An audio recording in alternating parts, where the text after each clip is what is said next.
in the shadows of rejection, in the echo of failure, in the cave where broken men hide their names, there lies a place called Adullam.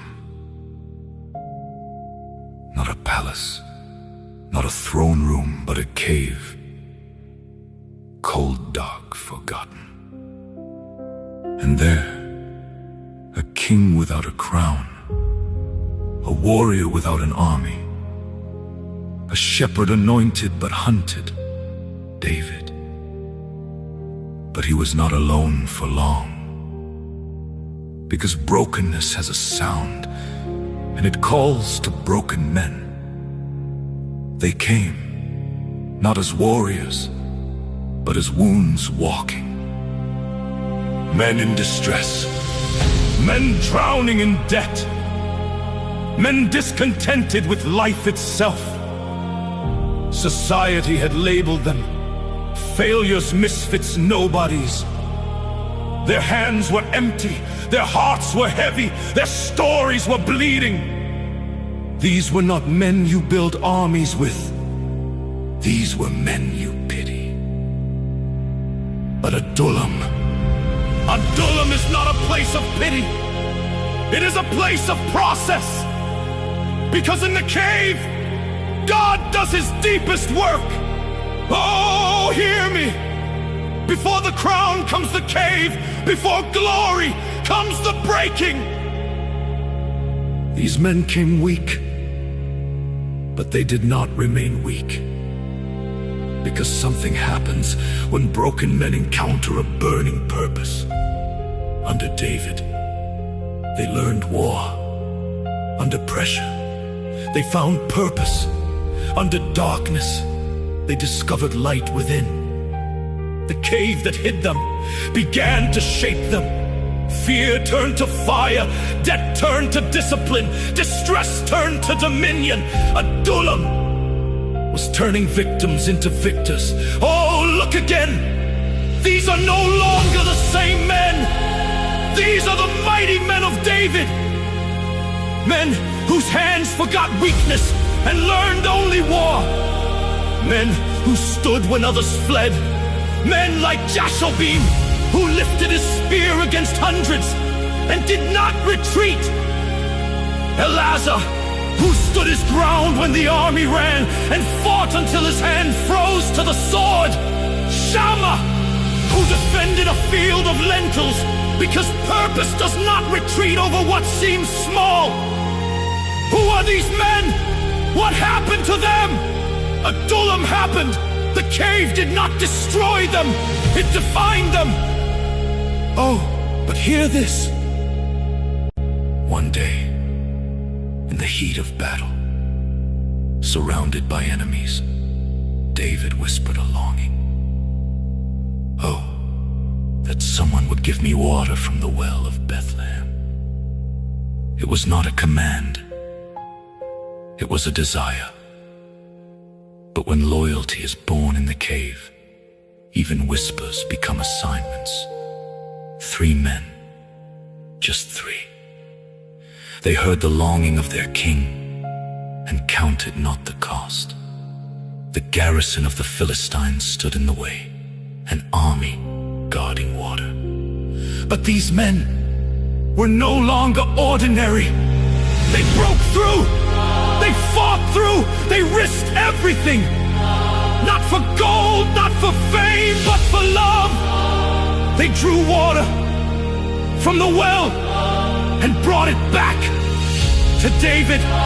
But David, oh David, he looked at the water and saw not liquid. He saw sacrifice. He saw loyalty bleeding through every drop, and he could not drink it.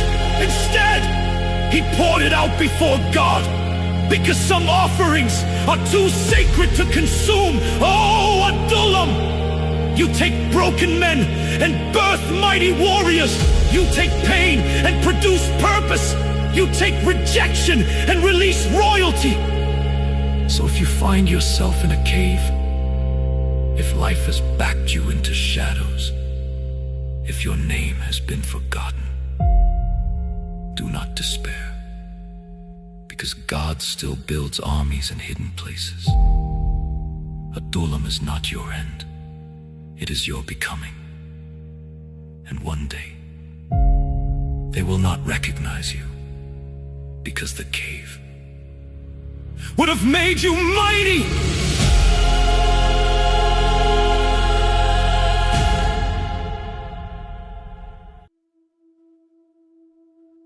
I don't know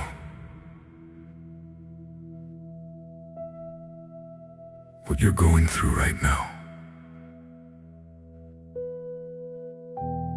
I don't know the weight on your chest, or the battles you fight when no one is watching.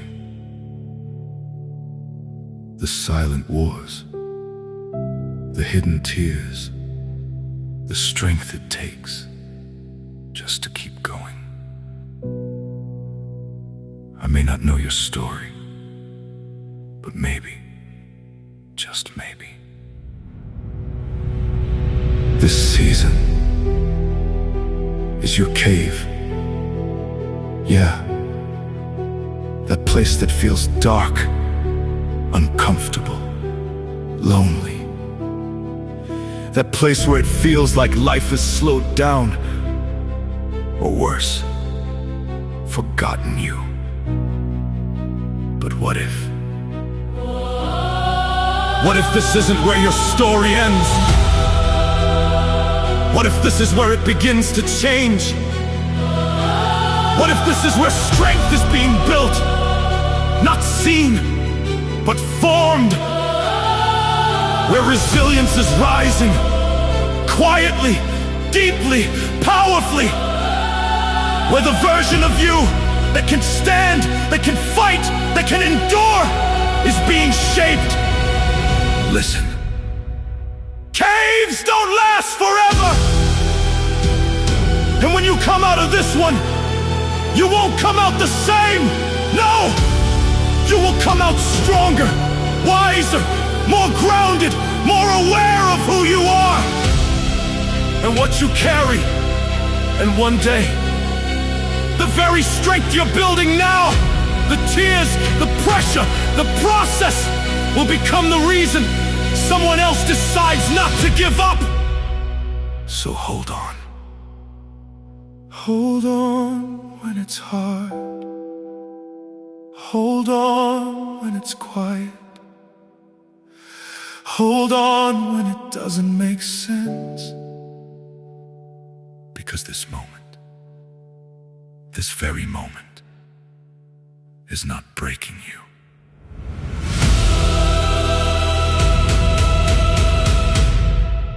It's building you.